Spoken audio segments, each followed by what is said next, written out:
ए देहटा पंचभूत गठित केमिति पंचभूत गठित पंचभूतगिनी एकाया प्रकाश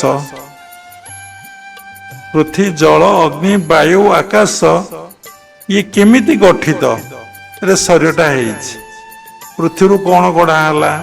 जल रु कौन शरीर रे गढ़ाला अग्नि रु कौन गढ़ाला वायु ए शरीर केमिति रहिला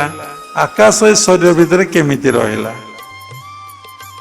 जने आध्यात्मिक जगतर जाति हेले आपन को पंचभूत विषय भल कि ज्ञान लाभ करिया को पड़िबो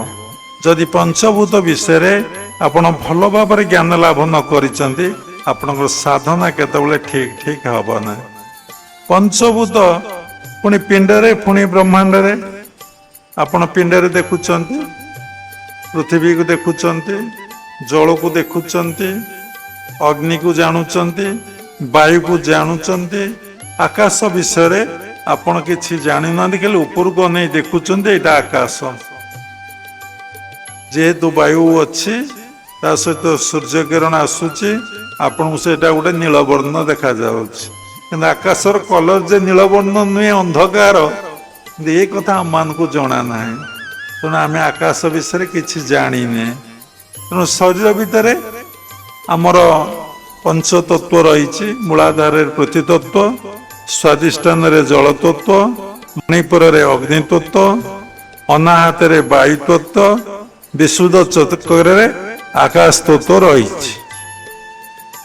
तेणु ए विषय आम भल भाव ज्ञान लाभ करवा तेणु पंचभूत कौन सी भल कि न जानी तर साधना केतबेले ठीक ठीक हम ना तेणु मन कौन मनर सृष्टि कौन मन कौन चाहे मनर उत्पत्ति कौन देखंतु समस्तंकर मन चंचल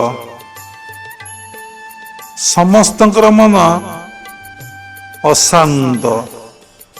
समस्तंकर मन अतृप्त समस्तंकर मन अपरिपूर्ण किए जने परिपूर्ण मानव किए कहीदब ये सृष्टि मोर किछि दरकार नहीं एवं आनंद रे अछि मोर किछि दरकार नहीं केवल मोर भगवान दरकार से परिपूर्ण मु परिपूर्ण रु आसीची से परिपूर्ण सहित मु मिशीजी मोर केवल ईश्वर दरकार देखंतु सत्यर संधान केते जन करते ये दुनिया रे दीटा कथा गोटे सत्य गोटे असत्य गोटे सत्य गोटे मिथ्या ये दुनिया रे कौन सत्य समस्त आपण माने जानिचंती ये दुनिया रे ब्रह्म सत्य जगत मिथ्या बा ईश्वर सत्य जगत मिथ्या बा भगवान सत्य जगत मिथ्या बा जगन्नाथ सत्य सबकिछि मिथ्या केते जन आम मन को आम प्रश्न पचारिबा आमे सत्य रे जीवन काटुचे ना मिथ्या रे जीवन काटुचे सत्य पाई आम बंचीचे कि मिथ्या पाई आम बंचीचे सत्य कोटी अच्छी सत्यर संधान आम नहींचे सत्यर डेफिनेशन बा संज्ञा आमको जना अच्छी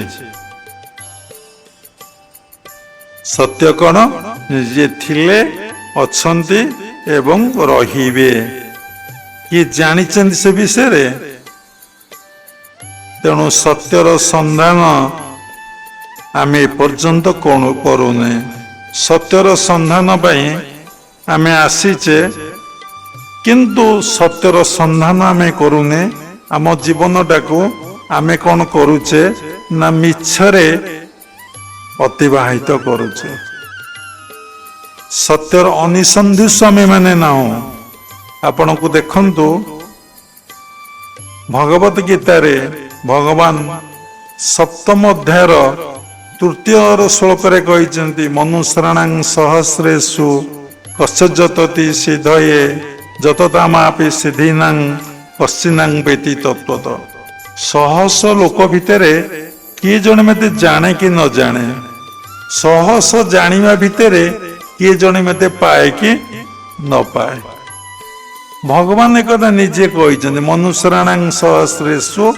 कश्चित् सिद्धये जततामापि सिद्धीनां कश्चिनां व्यतीतोत्तद तुमने जदि ये भुवनेश्वर टाउन आपण देखिबे केते जन लोक सत्यर अनुसंधान करुचंदे सत्य को खोजुचंदे एवं सत्य विषय ज्ञान लाभ करिचंदे एवं सत्य सहित मिलन होगा प्रचेष्टा करुचन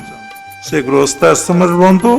कि ब्रह्मचारी हूँ कि बानप्रस्थ हूँ कि सन्यास हूँ एक कथा किसी शास्त्र उल्लेख नहीं समस्त गोटे नियम गोटे कथा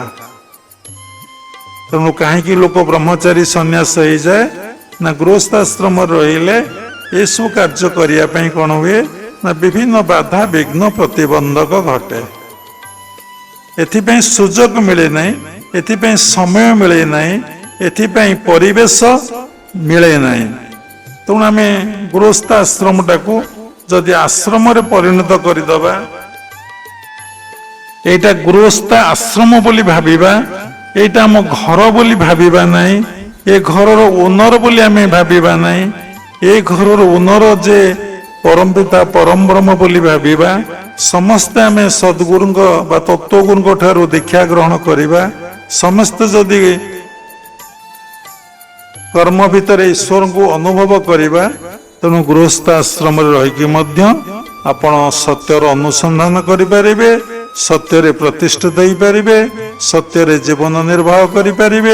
एवं सत्य को अनुभव करें बास आपण जीवनटा सरस सुंदर आनंद प्रेममय हब सत्य अर्थ कौन ना सत्य अर्थ भगवान सत्य अर्थ परमात्मा परम ब्रह्म तेणु आम ए विषय किसी ज्ञान लाभ करें आमर बेसिक नॉलेज मौलिक नॉलेज आम भितर ना कौन आम शरीर आम कहीपर ना